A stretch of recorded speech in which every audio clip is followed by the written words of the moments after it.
अयोध्या में नहीं, जो पर हो रही है और सुनील शुक्ला जी, जी मैं आपसे एक सवाल और करना चाहूंगा।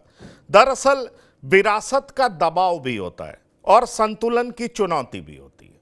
अगर हम विरासत के दबाव की बात करें तो वाराणसी के लोग अपनी प्राचीन पहचान, सकरी गलियों और धार्मिक स्थलों से गहराई से जुड़े हैं। यह सबको पता है, जो भी बनारस गए हैं वो देख सकते हैं वहां पर। और कई विकास कार्य इन विरासत स्थलों और स्थानीय जीवन शैली के लिए खतरा माने जाते हैं। यह भी सच्चाई है, क्योंकि अब जिस तरीके से लोग वहां पर आ रहे हैं, भीड़ बढ़ रही है, जो स्थिति है, अब बीजेपी के सामने एक बड़ी चुनौती है और उसको संतुलित करना बीजेपी के लिए बड़ा अपहिल टास्क हो रहा है, मुश्किल चुनौतियां।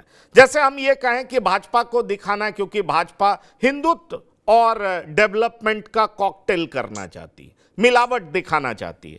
भाजपा यह दिखाना चाहती है कि वो विकास कर रही है, लेकिन साथ ही साथ उसके लिए बड़ी चुनौती है कि वो विरासत का सम्मान भी कर रही है। और ये विकास और विरासत में संतुलन बनाने में आपको लग रहा है कि चूक हो गई बिल्कुल वाराणसी में? बिल्कुल मैं सुनील शुक्ला आप जी आपसे पूछना चाह रहा हूं।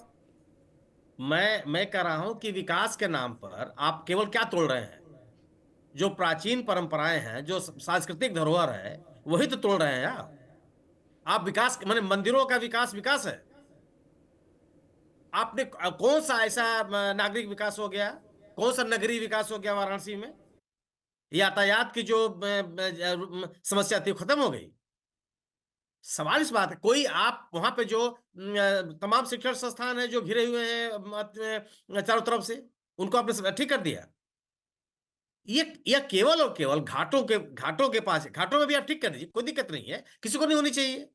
लेकिन आप विकास के साथ-साथ दुनिया की ये परंपरा है पंकज जी, दुनिया के मैं ऐसा किसी देश को नहीं जानता हूं जो अपनी अपनी सांस्कृतिक धरोहरों की कीमत में विकास की बात कर रहा हो। और आप ये जो वाराणसी में किया गया या जो अयोध्या में किया गया, वो चीजें ऐसी नहीं थी कि उसको बचाया नहीं जा सकता था। प्रश्न इस बात का, विकास के खिलाफ कोई नहीं है, लेकिन किस कीमत पर? आप सांस्कृतिक धरोहरों को आप खत्म कर देंगे, ऐतिहासिक प्राचीनता को खत्म कर देंगे, पहचान को समाप्त कर देंगे। जो ठीक है, मैं और ऐसा नहीं है कि इसकी पॉइंट टेकन, प्रतिक्रिया नहीं है। Point taken, point taken. Doctor Nikhil Khatri, मैं आपके पास आना चाहूंगा। आपके नेता ने कहा कि लगता है काशी की नगरी से ही बीजेपी जो है विनाश की ओर बढ़ेगी, बीजेपी खुद ऐसा चाल चल रही है। ऐसा आपने क्यों कहा? आपको ऐसी वजह क्यों दिखाई पड़ी? पिछले 3 लोकसभा से प्रधानमंत्री जीत रहे हैं, हर तरीके से उनको चुनौती पेश की गई, लेकिन पिछले 3 चुनाव में, मैं मान सकता हूं 2024 के चुनाव में उनकी जीत बहुत कम वोटों से हुई अगर हम तुलनात्मक देखें तो, लेकिन उसके बावजूद पिछले 3 चुनाव से वो चुनाव जीत रहे हैं। फिर आपको ऐसा क्यों लग रहा है, आपकी पार्टी को लग रहा है कि 2027 में बीजेपी का विनाश तय है? सबसे पहले आप सभी को नमस्कार। और पंकज जी, मैं आपकी मात्र पहले 2 मिनट लूँगा। और सबसे पहले मैं बता दूँ, अगर ये करते हैं, जिस प्रदेश में भाजपा नहीं है, अगर ये करते वहाँ होता, तो यही वो भाजपा वाले लोग हैं जो इस मुद्दे को इंटरनेशनल मुद्दा तक बना देते। ये सर वही भाजपा के लोग, और ये किसी नॉन बीजेपी स्टेट में ये ऐसे मूर्तियां तोड़ी जाती, तो यही बीजेपी वाले हैं कि पीएम से लेकर एक बूथ कार्यकर्ता तक सारे इतना बड़ा हवा बना देते कि बिल्कुल हिंदू हिंदू विरोधी, मैं समझता हूँ कि उस स्टेट को करार दे देते। और आज ये बिल्कुल मौन है। आप एक बात कहिए, जो माता जी अहिल्याबाई होलकर जी थी, जिन्होंने 1771 में श्री काशी जो श्री काशी विश्वनाथ जी के मंदिर को रिडेवलप किया 18th सेंचुरी में, हम उनको क्या कहते हैं? हम तो उनको फिलोसफर ऑफ फिलोसफर्स कहते हैं। उन्होंने हमारे देश में है ना, उन्होंने कितनी धरोहर बनाई है, और उन्होंने हम हमेशा एक प्रतीक दिया है कि कैसे देश एकजुट होना चाहिए। और मैं समझता हूँ, अगर उनकी जिन्होंने मंदिर को रिडेवलप किया और उनकी मूर्ति ऐसे तोड़ दी जाएगी और ऐसे फेंक दी जाएगी, तो मैं समझता हूँ कि ये एक पार्टी का अहंकार है। और ये पार्टी कैसे काम कर रही है? ये पार्टी काम करवा रही है प्रशासन द्वारा। और इनके प्रशासन के जो डीएम साहब थे, उन्होंने अभी कितनी शर्म से, मैं कहता हूँ कितने शर्मसार व्यक्ति हैं वो, उन्होंने कितनी शर्म से बोला अभी, हालांकि उनको ये बोल देना चाहिए था कि भैया ठीक है, हमसे गलती होगी, हम इसका प्रायश्चित करेंगे, पर उन्होंने किसके दबाव में ऐसा बोला कि वो एआई से बनाई होगी। सर पंकज जी, मैं आपको बता दूं, मैं भी माने काशी विश्वनाथ जी के दर्शन कर आया हूँ, और इस समय जो वीडियोज आ रही है, वो जो वहां के जो लोकल ब्राह्मण जो वहां पूजा करते हैं, वो खुद ही विद्रोह कर रहे हैं। और वो किस बात का विद्रोह है? वो तो साफ तौर पर ये कह देना चाहते हैं कि कैसे मूर्तियां तोड़ी गई है। उनका खाली एक उद्देश्य ये था कि हमारे वहां के लोकल समाज का, कि क्या वो मूर्तियों को पहले सेव करके नहीं काम हो सकता था? वो मूर्ति पहले कहीं सेव भी तो रखी जा सकती थी, तो फिर वो तोड़ देते। पर ऐसी क्या अभी थी, ऐसी क्या जल्दबाजी थी कि उन्होंने बिल्कुल मूर्ति के साथ सारे मंदिर तोड़ दिए गए? तो ये तो मैं समझता हूँ कि एक पार्टी की हमारे मंच से दिखाते हैं। हालांकि अधिकारियों ने वहां से पूछा होगा, वहां के जो नेताओं से, पर नेताओं ने बोल दिया होगा, कोई नहीं, हमारी सरकार है, आप कर लीजिए, कोई पूछने वाला नहीं है। और दूसरी बात पंकज जी, जो इतना बड़ा खेल हो रहा है, आप एक बात समझिए, 2025 में हमारे यशस्वी प्रधानमंत्री श्री मोदी जी ने अहिल्याबाई होलकर जी की चांदी के सिक्के की उन्होंने एक शुरुआत की थी। 2025 में मोदी जी ने अहिल्याबाई होलकर जी के चांदी के सिक्के की शुरुआत की, और 2026 में वो उनकी मूर्तियां तोड़वा रहे हैं। और ये सारा खेल किस चीज के लिए हो रहा है? ये सारा खेल, मैं आपको सर बता दूं, सारा खेल हो रहा है कि कैसे मणिकर्णिका घाट पर वीआईपी सीटिंग हो। जो वहां पर 17.56 करोड़ का जो बजट पास हुआ है, वो इसलिए पास हुआ है कि कैसे वहां पे वीआईपी बैठे, इसलिए तोड़-फोड़ की जा रही है। वहां पर मोदी जी, वहां पर बीजेपी सरकार एक उस चीज को, जहां पर आदमी को मोक्ष मिलता है, जहां पर एक शरीर को तारक मंत्र मिलता है, वहां पर मोदी जी उसको एक्सपोर्ट बना रहे हैं कि कैसे अमीर लोग वहां पर आगे बैठे हैं, देखें। तो मैं समझता हूँ ये बिल्कुल हमारे धार्मिक सत्संग ये खेल बना रही है। मतलब कि मैं ये नहीं समझ पा रहा हूँ, जो ये चाहेंगे वो करेंगे। अभी कुछ समय पहले जब इन्होंने हमारी ठीक है। वहां पर नहीं, आपने बहुत सारी बात कह काशी दी। जी में संदीप जब चौधरी, मैं आपके पास आना चाहूंगा। संदीप चौधरी, सर, एक मिनट 2027 का चुनाव सर, है, मेरी बात। राम मंदिर निर्माण बीजेपी के पास एक बड़ा मुद्दा है। 2024 लोकसभा चुनाव में तो ये नहीं भुन सका जैसा बीजेपी अपने अपने लिए भुनाना चाहती थी। बड़ी हार हुई, करारी हार हुई, क्लियर कट मेजॉरिटी उस वजह से नहीं मिली।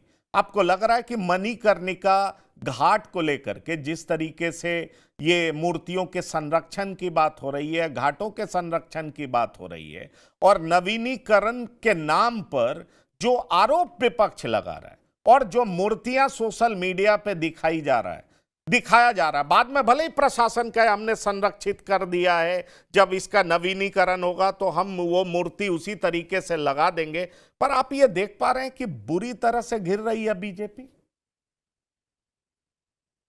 देखिए पंकज जी, समाजवादी पार्टी और कांग्रेस बीजेपी को घेरने की पूरी कोशिश कर रही है, लेकिन जब बीजेपी की प्रेस कॉन्फ्रेंस होगी या बीजेपी बात रखेगी, अगर अभी बीजेपी के कोई प्रवक्ता हमारे साथ होते, वो ये बताते कि किस तरीके से हमने राम मंदिर का पुनरुत्थान किया, किस तरीके से हम कृष्ण जन्मभूमि का पुनरुत्थान करने के आगे बढ़ रहे हैं, किस तरीके से हम ज्ञानवापी को बचा रहे हैं, किस तरीके से हिंदुओं को बचा रहे हैं लव जिहाद से। तो बहुत सारे ऐसे मुद्दे, किस तरीके से धारा 370 हटाई, किस तरीके से बहुत सारे ऐसे मुद्दे हैं। एक वक्त उत्तर प्रदेश के अंदर ऐसा आ गया था पंकज जी, मैं तो चूंकि उत्तर प्रदेश के सहारनपुर से बिलोंग करता हूं, सहारनपुर से इमरान मसूद सांसद आते हैं, इन्होंने ये कहा था देश के प्रधानमंत्री के लिए कि बोटी बोटी कर देंगे। तो आप सोचिए, मैं आपको बताता हूं, हमारे परिवारों में या जब लोग गलियों में चौराहे पे बैठते थे, ये कहते थे भाई उत्तर प्रदेश तो पूरा पाकिस्तान बन चुका है। आपको कैराना का पलायन याद होगा, देवबंद जैसे कस्बे में जाते हुए डर लगता था। तो मुरादाबाद जैसे कस्बे की गलियों में आदमी सोचता था कि हम कहां आकर के घुस गए हैं। लेकिन चीजें बदली हैं, और देखिए राजनीति में तो आरोप प्रत्यारोप की राजनीति है पंकज जी। समाजवादी पार्टी को वो चीज सूट नहीं करेगी जो बीजेपी को सूट करती है, और बीजेपी को वो सूट नहीं करेगी जो कांग्रेस को सूट करती है। कांग्रेस ने भी यहाँ का शासन चलाया है, कांग्रेस को हटा करके उत्तर प्रदेश की जनता ने कांग्रेस से बेटर समाजवादी पार्टी को और मायावती को समझा, फिर उन दोनों से ज्यादा बेटर योगी जी को समझा। योगी जी देखिए लंबे समय से यहाँ पर राज कर रहे हैं, 3 बार से आपने बताया मोदी जी चुनाव जीत करके आ चुके हैं। रही बात कॉम्बिनेशन की, राजनीति में कॉम्बिनेशन मैटर करता है, इसलिए सीटें कम ज्यादा हो सकती हैं। जब भी चुनावी कॉम्बिनेशन नहीं, आपका पर यह सेट हो मुद्दा जाएगा बड़ा बनता तो जा आप रहा है। ये चुनाव सिर्फ बहुत उत्तर ज्यादा प्रदेश अंतर से तक भी जीत सीमित सकते नहीं हैं। है। आप ये देखिए, पाल पाल समाज ने बहुत जोरदार तरीके से विरोध किया। संदीप चौधरी जी, कल इंदौर में इसको लेकर के प्रोटेस्ट हुआ है, इस बात को भी आप जान लीजिए।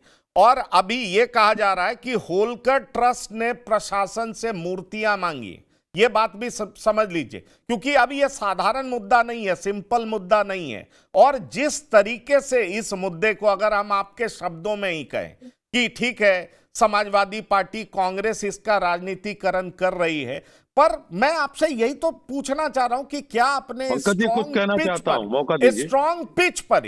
स्ट्रॉन्ग पिच पर ही बीजेपी गिरती नजर आ रही है, यह मैं पूछ रहा हूं। क्योंकि कल तक आप कह रहे थे कि राम मंदिर कोई आए नहीं, आपने मान लिया, आपने कंपेल कर दिया, अब राहुल गांधी भी जाने को तैयार हैं और लोग भी जाने को तैयार हैं। लेकिन जब दूसरी बात मणिकर्णिका घाट की उठ गई और जहां पर कहा जाता है कि हर लोग की इच्छा होती है वहां पर ही मेरा अंत्येष्टि हो, वहां की राख कभी बुझती नहीं है, और उससे जो जुड़ा आस्था है उस पर जब लोगों को चोट पहुंच रही है, तो आपको नहीं लगता कि कांग्रेस और समाजवादी पार्टी को राजनीति करने का मौका तो मिला है, यह सच है, पर मैं आपसे यह जानना चाह रहा हूं कि बीजेपी से बड़ी भूल हो गई है, बीजेपी सरकार घिर रही है, यह मैं आपसे सवाल कर रहा हूं।